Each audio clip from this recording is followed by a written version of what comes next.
porque si algo hay que resaltar respecto a la fe, y también nos los ha enseñado nuestro pastor, es que la fe no es improvisada. Realmente fe no es improvisar lo que yo voy a hacer. Si yo improviso algo, realmente no estoy teniendo fe, porque aún la fe requiere preparación en lo que yo voy a hacer.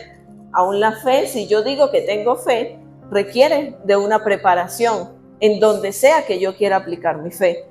En mi trabajo, en mi familia, en la iglesia. ¿Es correcto o no es correcto? Porque si yo digo que yo quiero agradar a mi esposo, ¿verdad? Yo lo puedo hacer de forma improvisada. Si yo quiero agradar a mi esposo, puedo decir, no, pues yo voy a hacer esto, voy a prepararle esto y yo creo que le puede gustar. ¿No será mejor que yo investigue realmente qué le gusta a mi esposo a profundidad? Y que yo diga, en verdad yo quiero agradar a mi esposo, pero yo sé que lo que a él le gusta es este plato en específico. El otro que yo tenía en la mente es bueno, pero sé que a él no le va a gustar tanto como el que sé que ahora le gusta. Lleva una preparación, lleva algo en lo que nosotros nos basamos, nos preparamos y ahí sí actuamos. No es porque yo quiera hacerlo, no es porque, como decía el pastor la semana pasada, tratar de alardear de fe.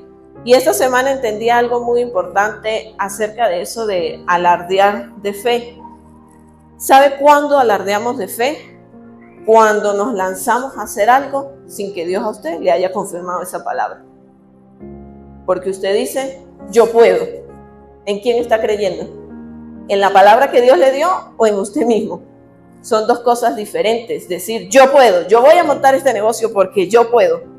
Ahí hay soberbia, ahí hay altivez, ahí no hay humildad.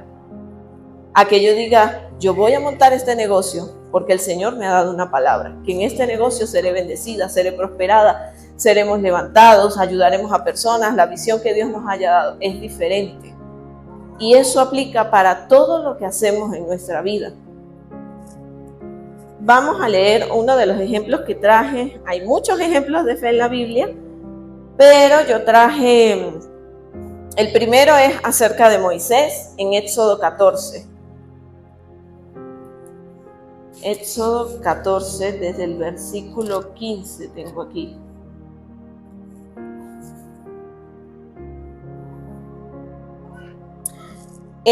Mientras lo van buscando, quiero explicarles más o menos el contexto para que no lo leamos todo el capítulo. Sin embargo, le animo a que lo lea todo en su casa, porque de verdad es bastante interesante. Eso tiene un título, dice: los israelitas cruzan el Mar Rojo. Todos conocemos la historia de Moisés, y el que no la conoce lo puede leer aquí, está bastante resumida en ese capítulo. Sabemos que Moisés fue levantado de parte del Señor para liberar al pueblo de Israel de la esclavitud, ¿sí? Sabemos que Moisés tenía sus temores, tenía sus toques técnicos, le digo yo, al decir que era tartamudo, al decir, ¿verdad?, que siempre le presentaba algo a Dios, soy tartamudo, no sé hablar, etc. Sin embargo, Moisés terminó obedeciendo. Sin embargo, Moisés terminó haciendo lo que el Señor le dijo que hiciera.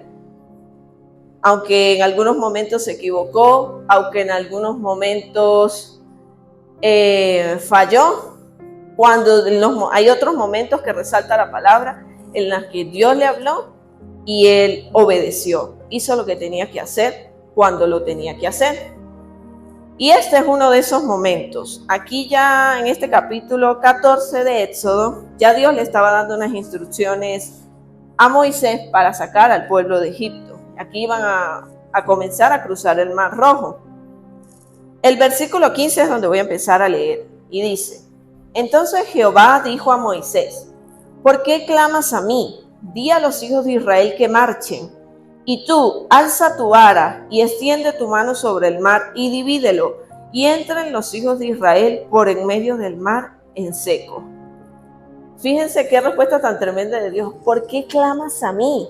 Dile a los hijos de Israel que marchen. Y le dio una instrucción a Moisés: y tú, levanta tu vara, alza tu vara y divide el mar para que puedan pasar en seco. Quiero que tengamos presente eso, que el Señor le dijo a Moisés: dile al pueblo que marche, y tú levanta tu vara en el momento que lo debía hacer.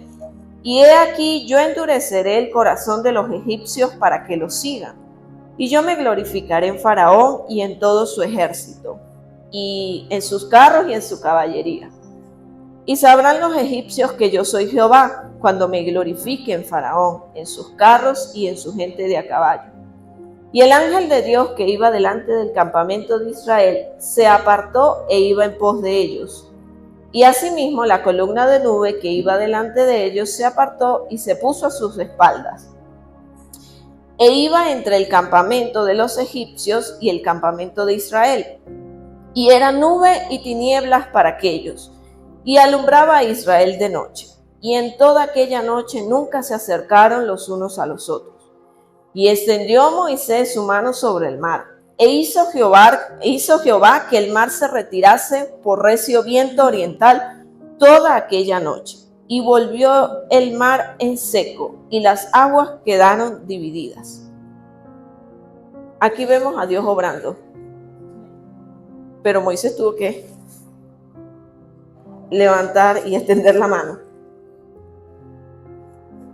Importante eso. Antes, la palabra tiene un orden escrito, y antes de que Dios hiciera el milagro, Moisés tuvo que levantar la vara. Y antes de eso, no fue que ahí, ¿será que levanto la vara? ¿Quién será lo que No, ya él sabía lo que tenía que hacer.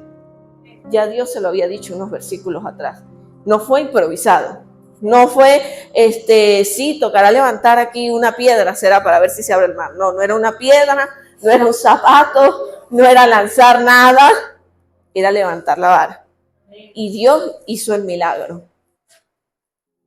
Entonces los hijos de Israel entraron por en medio del mar en seco, teniendo las aguas como muro a su derecha y a su izquierda. Y siguiéndolos los egipcios, entraron tras ellos hasta la mitad del mar, toda la caballería de Faraón, sus carros y su gente de a caballo. Aconteció a la vigilia de la mañana que Jehová miró el campamento de los egipcios desde la columna de fuego y nube, y trastornó el campamento de los egipcios, y quitó las ruedas de sus carros, y los trastornó gravemente. Entonces los egipcios dijeron: huyamos de delante de Israel, porque Jehová pelea por ellos contra los egipcios. Y Jehová dijo a Moisés: extiende tu mano sobre el mar, para que las aguas vuelvan sobre los egipcios, sobre sus carros y sobre su caballería. Entonces Moisés extendió su mano sobre el mar, y cuando amanecía el mar se volvió en toda su fuerza, y los egipcios al huir se encontraban con el mar. Y Jehová derribó a los egipcios en medio del mar, y volvieron las aguas y cubrieron los carros y la caballería, y todo el ejército de Faraón que había entrado tras ellos en el mar. No quedó de ellos ni uno. Y los hijos de Israel fueron por en medio del mar en seco, teniendo las aguas por muro a su derecha y a su izquierda. Así salvó Jehová aquel día a Israel de mano de los egipcios. E Israel vio a los egipcios muertos a la orilla del mar. Y vio Israel aquel grande hecho que Jehová ejecutó contra los egipcios. Y el pueblo temió a Jehová, y creyeron a Jehová y a Moisés su siervo. Primer hombre de fe que podemos ver que hizo algo porque Dios le dijo: hazlo, levanta la vara para abrir el mar y que pasaran en seco. Levanta la vara para que ahora vengan las aguas otra vez sobre el mar y los egipcios no los pudiesen perseguir. Pero Dios le había dado una palabra a Moisés, y Dios le dijo: yo voy a hacer esto y tú vas a hacer aquello. Importante, eso es lo más importante y lo que quiero resaltar de estos versículos. Vamos a un siguiente ejemplo. Josué capítulo 3. Josué capítulo 3.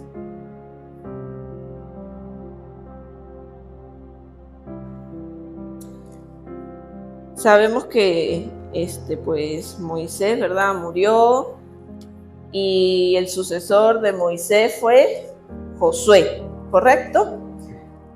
Josué fue la persona designada por Dios, por Moisés, para que él continuara haciendo la obra que se le había encaminado a hacer con Israel. En Josué 3, desde el versículo 5, aquí están hablando, este capítulo está hablando acerca del paso del Jordán, ¿sí? Esta es otra parte, y aquí ya estaba Josué, él tenía que pasar al pueblo de Israel por el Jordán y Dios también le estaba dando unas instrucciones. Y el versículo 5 dice, Josué dijo al pueblo, santificaos, porque Jehová hará mañana maravillas entre vosotros. Y habló Josué a los sacerdotes diciendo, tomad el arca del pacto y pasad delante del pueblo. Y ellos tomaron el arca del pacto y fueron delante del pueblo. Entonces Jehová dijo a Josué, desde este día comenzaré a engrandecerte delante de los ojos de todo Israel, para que entiendan que como estuve con Moisés, así estaré contigo. Tú pues mandarás a los sacerdotes que lleven el arca del pacto diciendo, cuando hayáis entrado hasta el borde del agua del Jordán, pararéis en el Jordán. Y Josué dijo a los hijos de Israel, acercaos y escuchad las palabras de Jehová vuestro Dios. Y añadió Josué, en esto conoceréis que el Dios viviente está en medio de vosotros, y que él echará de delante de vosotros al cananeo, al eteo, al heveo, al fereceo, al gergeseo, al amorreo y al jebuseo. He aquí el arca del pacto del Señor de toda la tierra pasará delante de vosotros en medio del Jordán. Tomad pues ahora 12 hombres de las tribus de Israel, uno de cada tribu. Y cuando las plantas de los pies de los sacerdotes que llevan el arca de Jehová, Señor de toda la tierra, se asienten en las aguas del Jordán se dividirán, porque las aguas que vienen de arriba se detendrán en un montón. Y aconteció cuando partió el pueblo de sus tiendas para pasar el Jordán, con los sacerdotes delante del pueblo llevando el arca del pacto, cuando los que llevaban el arca entraron en el Jordán y los pies de los sacerdotes que llevaban el arca fueron mojados a la orilla, porque el Jordán suele desbordarse por todas sus orillas todo el tiempo de la siega, las aguas que venían de arriba se detuvieron, como en un montón bien lejos de la ciudad de Adán, que está al lado de Zaretán, y las que descendían al mar del Arabá, al mar salado, se acabaron y fueron divididas, y el pueblo pasó en dirección de Jericó. Aquí vemos otro ejemplo. Fíjense tan especial, digo yo, que fue Dios con la instrucción que le dio a Josué, que le dijo que era cuando pasaran los sacerdotes delante llevando el arca del pacto. Yo lo leí en otra versión y dice, den unos cuantos pasos. Los sacerdotes debían dar unos cuantos pasos con el arca del pacto y ahí era que iba a suceder el milagro. Una vez más vemos que Dios le dio una instrucción a Josué. Josué se pudo haber puesto a inventar y dijo, no, yo y no sé quién más vamos a llevar el arca del pacto y vamos a dar 20 pasos. No unos cuantos, sino vamos a dar 20 pasos. Pero el milagro sucedió porque la palabra que el Señor ya le había dado a Josué. Los sacerdotes irán delante, llevarán el arca del pacto y a cierta distancia pasará lo que pasará con el agua. Y así sucedió. No sucedió porque Josué añadió algo o porque le quitó algo a la instrucción de Dios. Si él hubiese añadido algo o quitado algo a lo que Dios le dijo, no sabemos si hubiese pasado. La Biblia no lo deja registrado. Pero lo que sí nos enseña estas dos historias o estos dos ejemplos es que cuando Dios nos enseña algo, cuando Dios nos dice que hagamos algo, no debemos ni añadirle, ni debemos ni quitarle tampoco, porque ellos no lo hicieron. Y en Hebreos dice también que todas las cosas que han quedado escritas para nuestra enseñanza han quedado escritas. Y algo que yo aprendo de esto es que no debo ni añadirle ni quitarle a lo que Dios me dijo, esto es lo que vas a hacer, porque Dios es específico, Dios es perfecto. Cuando mandó a hacer el tabernáculo, no lo tengo aquí, pero ahorita recordando, cuando Él mandó a hacer el tabernáculo, todo estaba tan perfectamente planificado. Todo estaba tan perfectamente planificado. ¿Quién va a llevar el tabernáculo? ¿Quién se va a encargar del servicio en el templo? ¿Quién se va a encargar de aquello? ¿Cómo van a ser las cortinas? ¿Qué colores quería Dios en las cortinas del tabernáculo? Todo estaba planificado, porque Dios trabaja así. Dios sí obra con planes y propósitos. Por eso es que estamos aquí, porque Él tiene planes y propósitos en nuestras vidas. También tenemos el ejemplo, valga la redundancia, el ejemplo de José. quiero leer solamente un pedacito que es conocido, creo que por todos, en Génesis 39. Génesis 39, 11. Sabemos que José fue un hombre íntegro, ¿verdad? La palabra relata de José, un hombre que era fiel, un hombre que de verdad de parte del Señor fue dotado con dones, sabiduría, exacto, con muchas cosas que sabemos que la Biblia deja siempre claro, y Jehová estaba con José y lo hacía prosperar en todas las cosas, ¿verdad? Y un ejemplo de lo que hizo José en fe, ¿qué fue lo que yo dije? 39:11. Ajá, sí. Este capítulo, pues aquí narra la historia, ¿verdad?, de José y la esposa de Potifar. Algunos la conocemos, ¿verdad? Que era cuando ella quería que José estuviera con ella íntimamente, y José se resistía hasta que ese día le tocó salir corriendo. Y yo vi esto como un acto de fe. El versículo 39:11 dice: aconteció que entró él un día en casa para hacer su oficio, José, y no había nadie de los de casa allí. Y ella, la esposa de Potifar, lo asió o lo tomó por su ropa, diciendo: duerme conmigo. Entonces él dejó su ropa en las manos de ella y huyó y salió. O sea, salió, exacto, salió corriendo. Saben, esto me pareció un ejemplo de fe, porque la fe, cuando nosotros tenemos fe, también nos santificamos. Y este es un ejemplo de eso. ¿Cómo podemos saber que tenemos fe? Porque en verdad en nuestro corazón está el deseo de santificarnos. Decía el pastor que se levante uno que sea perfecto y que, ¿verdad?, que modele eso, porque entre nosotros sabemos que somos imperfectos. Pero sí hay algo que debemos tener en nosotros en común, y es que cada uno de nosotros quiere santificarse. Eso es parte de la fe también. La fe que el Señor nos da no es solamente para que hagamos negocios, para que busquemos un buen trabajo, para que la usemos para creer que siempre tendremos provisión. No, la fe que el Señor nos ha dado en primer lugar es para que podamos permanecer en Él y llegar hasta el cielo, hasta la salvación. Porque incluso en Primera de Pedro dice que el propósito de nuestra fe es la salvación de nuestras almas.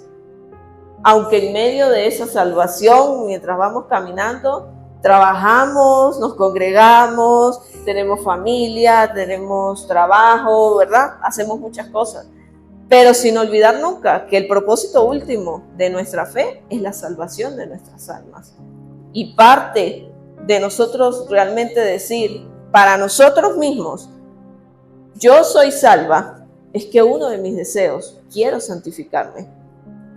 Quiero dejar de hacer lo malo para parecerme a Cristo, que solamente hace lo bueno. Quiero dejar lo inmundo, lo impuro, lo corrupto, para parecerme más a Cristo. Ese es el tipo de fe que Dios infunde realmente. Esa es la base realmente de la fe. La verdadera fe no es aquella que simplemente te lleva a querer emprender algo. No es simplemente, la fe que Dios infunde no es simplemente para tú decir: yo puedo hacer esto, yo puedo lograr aquello. La fe de salvación que yo creo que Dios infunde en el creyente es para que te parezcas a Él, para que en ti crezca el deseo genuino de decir: yo puedo ser como Cristo, yo puedo alcanzarlo y quiero hacerlo. La fe que Él te da te impulsa a tu querer ser como Cristo, te mueve en lo interno, en lo espiritual, porque Dios es espíritu, pero te mueve en el espíritu a decir: quiero ser como Cristo, no me puedo conformar como soy ahora, porque no me parezco tanto a Él. No puedo dejar de santificarme, porque no me parezco tanto a Él. Porque cuando veo a Cristo en la palabra, que es la única persona con la que Dios me dice: compárate, con el que tiene el estándar más alto. Juan dice, hay un versículo que es como que lo hace uno como que subir un escalón y subir otro escalón. Y es el versículo que dice que debemos parecernos, ¿no? O hasta que lleguemos a la estatura de la medida de la plenitud de Cristo. De verdad, usted dice ese versículo así pausado y usted siente en el espíritu que usted tiene, eso es como por niveles, según Dios. Que Cristo tiene una estatura, tiene una plenitud, una medida.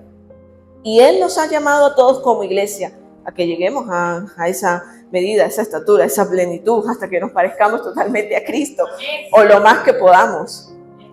Hasta el día de su venida será su obra en nosotros. Entonces, fe, no solamente para decir, yo puedo emprender esto, yo puedo hacer aquello. Fe para obedecer lo que dice la palabra. ¿En cuántas partes de la palabra? En Primera de Juan, en Pedro también, en las cartas de Pedro.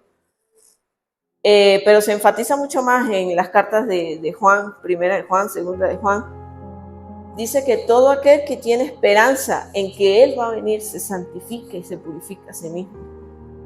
O sea que si no tenemos fe de que Cristo viene, y Cristo viene pronto, no sabemos cuándo, pero Cristo viene, si no tenemos fe no nos santificamos, no nos esforzamos en parecernos a Él. Pero si sabemos que Cristo viene y lo creemos, haremos todo lo que esté en nuestras manos, todo lo que esté en nuestro alcance, todo lo que en nuestro poder Dios nos entregue para parecernos a Él. Y eso también es fe. Y este es el último ejemplo que traje, está en Lucas 5. Lucas 5 desde el versículo 1. Lucas 5.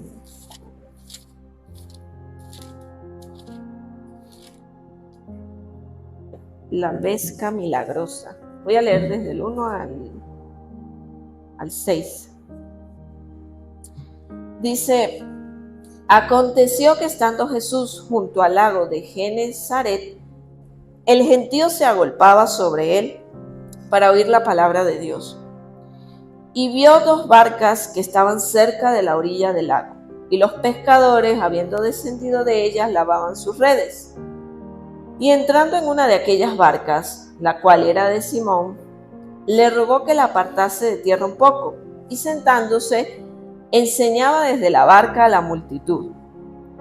Cuando terminó de hablar, dijo a Simón, boga mar adentro, y echad vuestras redes para pescar.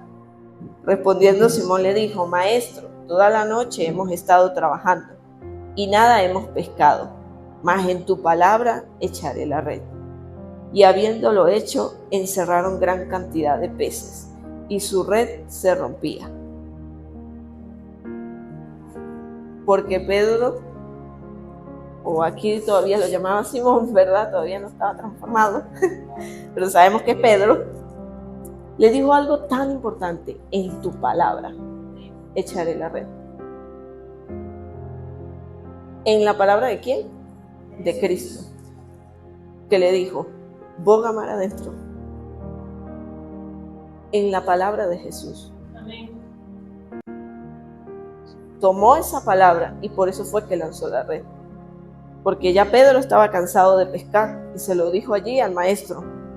Hemos estado toda la noche, Señor, y ya no hemos pescado nada. Y ya las habían lavado. Ya tenían todo guardado. Pero Jesús le dijo, pero boga mar adentro. Y Pedro creyó. Y aunque ya tenía todo guardadito, todo ordenadito, sacó la red y la echó al mar y se le rompía la red por la cantidad de peces que habían conseguido. Cosas en común acerca de todos estos hombres que mencionamos. Actuaron en fe porque Dios les dio una palabra.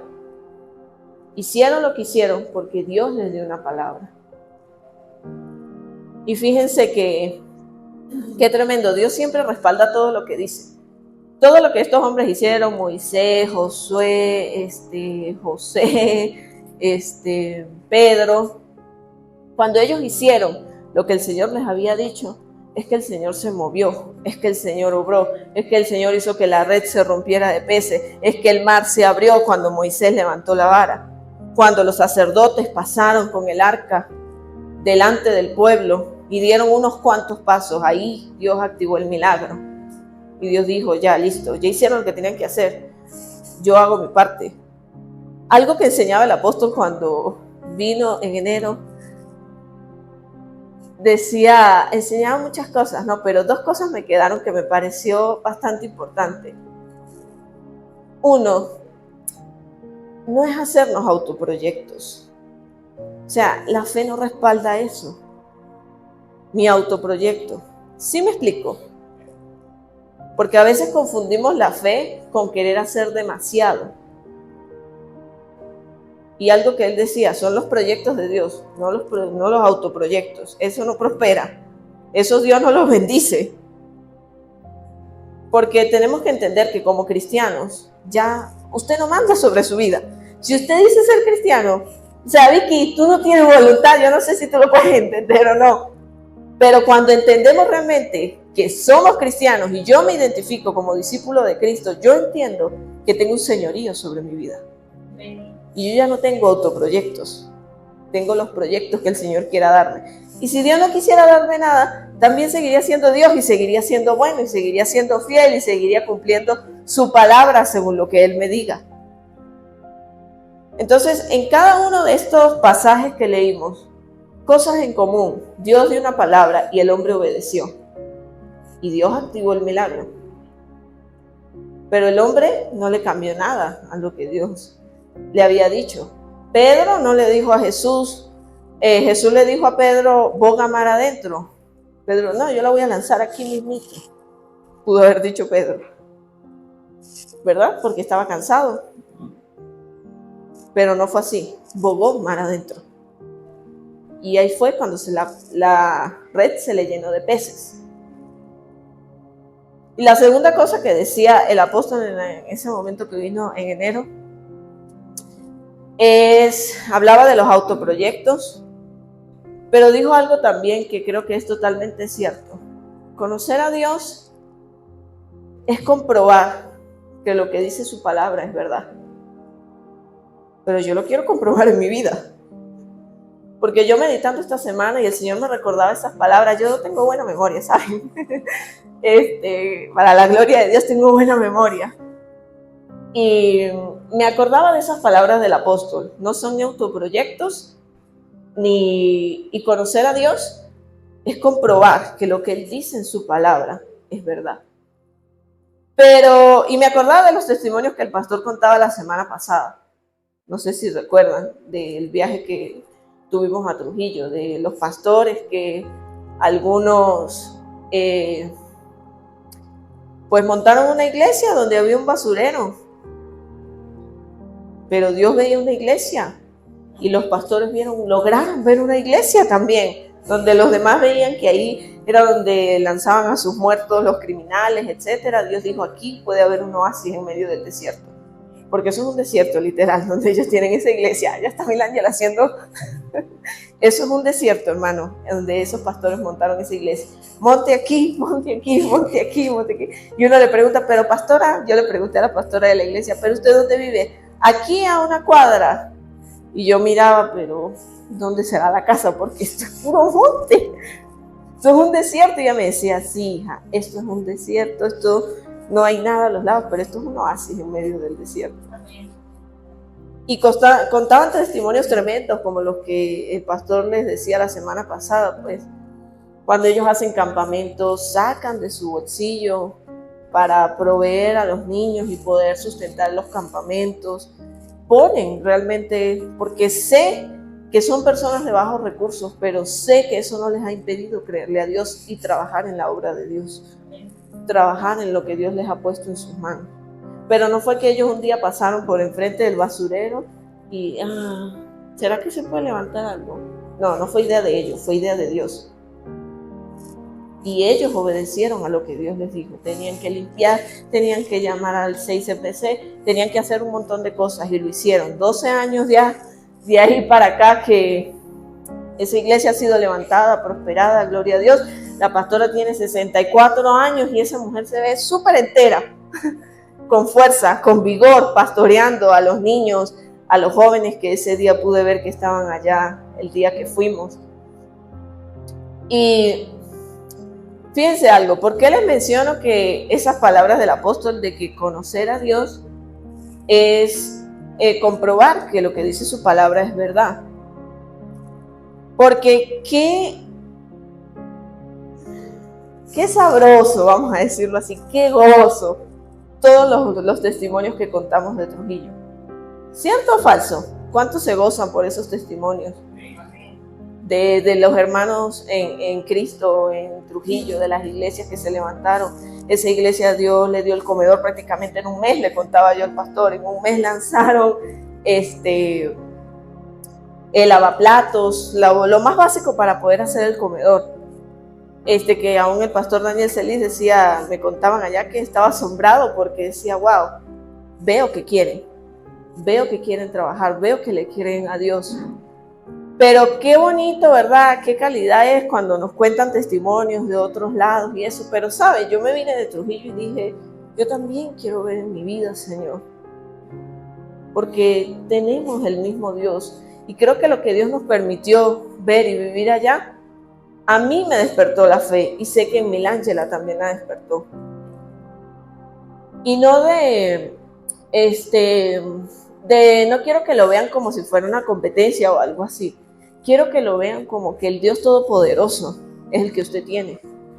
El Dios Todopoderoso que obró allá para levantar una iglesia donde había un basurero y que les dio ese lugar y adquirieron todas esas tierras que tienen ahí, y es bastante grande, es como 2 veces todo este estacionamiento, todo esto hasta allá donde tienen el taller. Eso lo hizo Dios. Y tú le preguntas a esos pastores, ¿pero cómo lo hiciste? Creyendo, trabajando con las uñas prácticamente, con ofrendas de hermanos. Porque un día venía un hermano y me ofrendaba cierta cantidad, otro día venía otro hermano y me ofrendaba cierta cantidad, porque yo saqué de mi bolsillo, porque mi esposo sacó de mi bolsillo.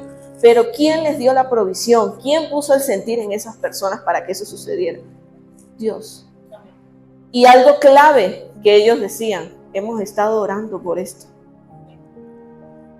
Fe es orar, fe es clamar a Dios, fe es creer que si yo oro a Él me va a escuchar.